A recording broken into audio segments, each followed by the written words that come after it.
तो दोस्तों स्वागत है आपका अपने YouTube channel learn digital marketing में और मैं हूं आपका दोस्त रोहित। तो दोस्तों आज हम जिस टॉपिक के बारे में बात करने वाले हैं उसे हम सब ने अपने रियल लाइफ में एक्सपीरियंस किया है और हमने कभी ना कभी उसके बारे में ज़रूर सुना है। तो वीडियो स्टार्ट करने से पहले अगर आपने अभी तक हमारे चैनल को सब्सक्राइब नहीं किया है तो प्लीज़ जाके पहले हमारे चैनल को सब्सक्राइब कीजिए और अगर आपको वीडियो पसंद आती है तो वीडियो को लाइक शेयर एंड कॉमेंट ज़रूर कीजिए। आइए शुरू करते हैं। तो दोस्तों आज का जो टॉपिक है वो है मार्केटिंग। What is marketing? तो दोस्तों जब भी हम वर्ड सुनते हैं मार्केटिंग तो हमें लगता है कि कोई भी भाई जो हमें अपना सामान जबरदस्ती चिपकाना चाह रहा है वो मार्केटिंग का बंदा है और हम इन जनरल सेल्स को ही मार्केटिंग समझते हैं, जबकि ऐसा नहीं है। सेल्स सिर्फ एक छोटा पार्ट है मार्केटिंग का। Sales is not equals to marketing. तो फिर अब सवाल ये आता है कि फिर मार्केटिंग क्या है? तो देखिए, मार्केटिंग एक प्रोसेस है जिसके थ्रू हम उन कस्टमर्स को रिकॉग्नाइज करने की कोशिश करते हैं जो कि हमारे प्रोडक्ट में या तो इंटरेस्टेड हैं या फिर हो सकते हैं। अगर मैं सिंपल वर्ड्स में कहूँ तो हम अपने प्रोडक्ट के लिए बेस्ट टारगेट मार्केट को चूज करते हैं। अब ये टारगेट मार्केट क्या है? तो टारगेट मार्केट एक कस्टमर्स का ग्रुप होता है जिनके की सेम कैरेक्टरिस्टिक्स होते हैं, या तो उनकी एज सेम होती है, लोकेशन सेम होती है या फिर अदर कैरेक्टरिस्टिक्स सेम होते हैं। अब मैं आपको एक एग्जांपल के साथ समझाने की कोशिश करता हूँ कि ये टारगेट मार्केट क्या होता है। आप सपोज कीजिए कि HDFC बैंक है जिसका कि अपना क्रेडिट कार्ड की मार्केटिंग करवाना चाहता है, तो उसके लिए बेस्ट सूटेबल मार्केट क्या हुआ? सपोज वो ऐसे कस्टमर चाहता है जिसकी ये एज 25 प्लस हो, जिसकी सैलरी 35,000 पर मंथ प्लस हो और जो दिल्ली NCR में रहता हो। तो इस केस में HDFC की टारगेट मार्केट वो कस्टमर्स हुए जिनकी एज 25 प्लस है, सैलरी 35,000 प्लस है पर मंथ और दिल्ली NCR में रहता है। तो इन सब कस्टमर्स का ग्रुप जो भी हुआ वो उसके लिए बेस्ट टारगेट मार्केट हुआ जिसको कि वो टारगेट करेगा अपने क्रेडिट कार्ड की प्रमोशन के लिए।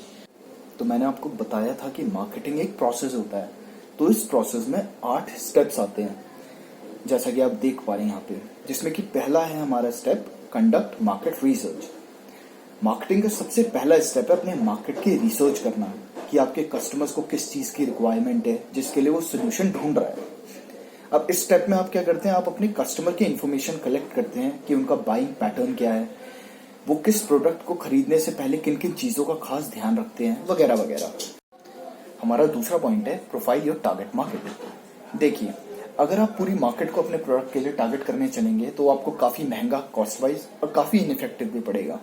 इसीलिए हम सिर्फ उन्हीं कस्टमर्स को टारगेट करते हैं जो कि हमारे प्रोडक्ट में इंटरेस्टेड हो सकते हैं। जैसे कि इसीलिए हम अपनी टारगेट मार्केट को सिलेक्ट करते वक्त कुछ चीज़ों का खास ध्यान रखते हैं, जैसे कि उसकी ज्योग्राफी, उसके डेमोग्राफिक्स, उसके बिहेवियर और उसका लाइफस्टाइल। अब हम इन चीज़ों को रिलेट करते हैं अपने पुराने HDFC बैंक के क्रेडिट कार्ड वाले एग्जाम्पल से।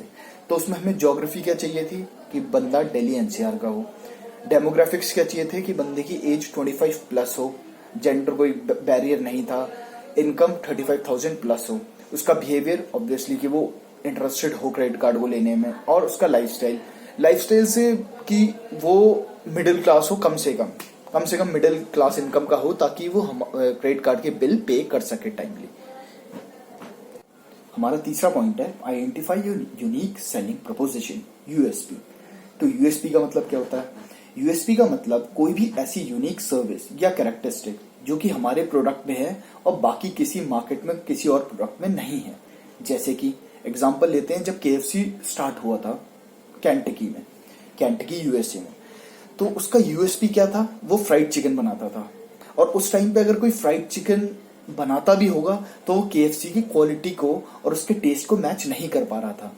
तो ये हुआ KFC का USP। तो हमारा फोर्थ पॉइंट है develop your business brand. In general हम कभी भी ब्रांड के बारे में पढ़ते हैं तो बताया जाता है कि ब्रांड कोई भी कंपनी का लोगो, उसका नेम, उसकी टैगलाइन या उसका कोई सिंबल है जो कंपनी को रिप्रेजेंट करता है।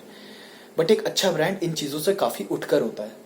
एक अच्छा ब्रांड अपने कस्टमर्स के साथ एक इमोशनल अटैचमेंट बना लेता है। अब हम इसको एक एग्जांपल के थ्रू समझते हैं। सपोज कीजिए आप शॉपिंग करने जा रहे हैं कपड़ों की अपने लिए, तो कुछों के दिमाग में ब्रांड आएगा एलन सोली, कुछों के दिमाग में ब्रांड आएगा पीटर इंग्लैंड। ऐसा क्यों है? क्योंकि उन ब्रांड्स ने आपके साथ एक इमोशनल अटैचमेंट बना लिया है।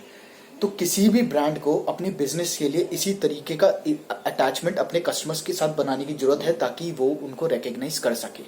हमारा फिफ्थ पॉइंट है चूज योर मार्केटिंग एवेन्यूज। देखिए, आजकल के डिजिटल दुनिया में हमारे पास बहुत सारे मार्केटिंग प्लेटफॉर्म्स अवेलेबल हैं जिसके थ्रू हम कस्टमर को रीच कर सकते हैं। जैसे कि कुछ बिजनेसेस अपने कस्टमर्स को रीच करते हैं थ्रू वेबसाइट, कुछ सोशल मीडिया के थ्रू रीच करते हैं, कुछ प्रिंट मीडिया के थ्रू रीच करते हैं, या कुछ ब्लॉगिंग के थ्रू रीच करते हैं। इनमें से हमें एक ऐसा प्लेटफॉर्म यूज़ करना पड़ता है जो हमारे बिजनेस के लिए कॉस्ट इफेक्टिव हो, वहाँ हमारी टारगेट मार्केट अवेलेबल हो और ओवरऑल वो एक एफिशिएंट प्लेटफॉर्म हो। अब हम इसे एक एग्जाम्पल के थ्रू समझते हैं। सपोज कीजिए आप एक अच्छे कुक हैं और आप दुनिया को बताना चाहते हैं कि शाही पनीर या फिर भिंडी भरवा या फिर पंजाबी छोले कैसे बनेंगे। तो आपको इसके लिए आपके सबसे बेस्ट प्लेटफॉर्म कौन सा होगा कि आप ज़्यादा से ज़्यादा कस्टमर्स को रीच कर पाएँ। इसके लिए आपका बेस्ट तरीका होगा आप यूट्यूब पे एक चैनल क्रिएट करें और उसके थ्रू प्रमोशन स्टार्ट करें। तो ये डिपेंड करता है आपके बिजनेस पे कि आपको कौन सा प्लेटफॉर्म आपके लिए बेस्ट सूटेबल रहेगा, आपको वो ही चूज करना पड़ता है। हमारा 6th पॉइंट है set your goals and budget. Obviously marketing start करने से पहले हमें ये पता होना चाहिए कि हमारे कंपनी के गोल्स क्या हैं, ऑब्जेक्टिव्स क्या हैं और उसको अचीव करने के लिए हम कितना बजट एलोकेट करने को तैयार हैं।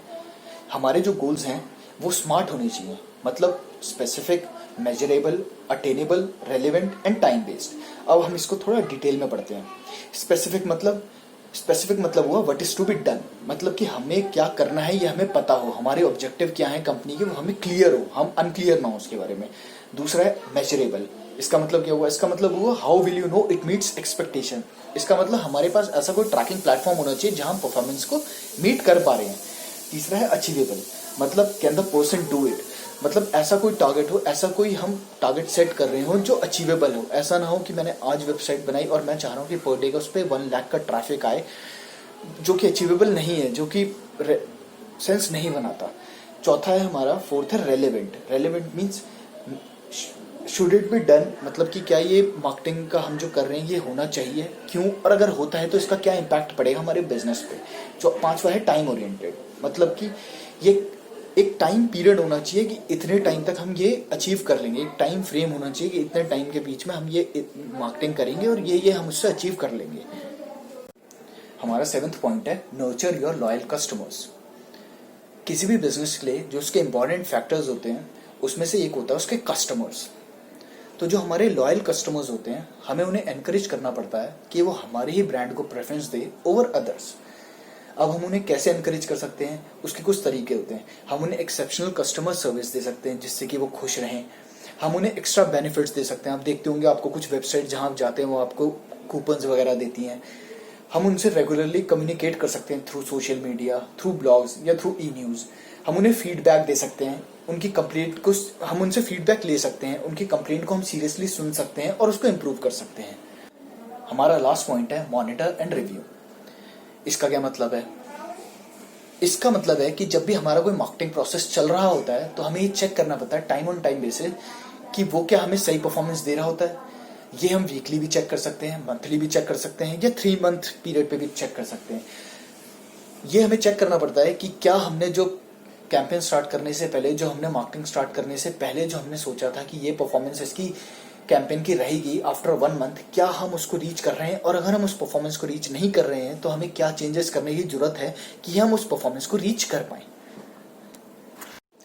तो ये था आज का हमारा टॉपिक मार्केटिंग और इसके 8 स्टेप्स। उम्मीद करता हूँ आपको कुछ समझ आया होगा। ऐसे ही मार्केटिंग से रिलेटेड टॉपिक्स के लिए आप हमारे चैनल को सब्सक्राइब कर सकते हैं। अब मिलेंगे किसी अगले दिन किसी नेक्स्ट टॉपिक के साथ। तब तक के लिए गुड बाय, टेक केयर।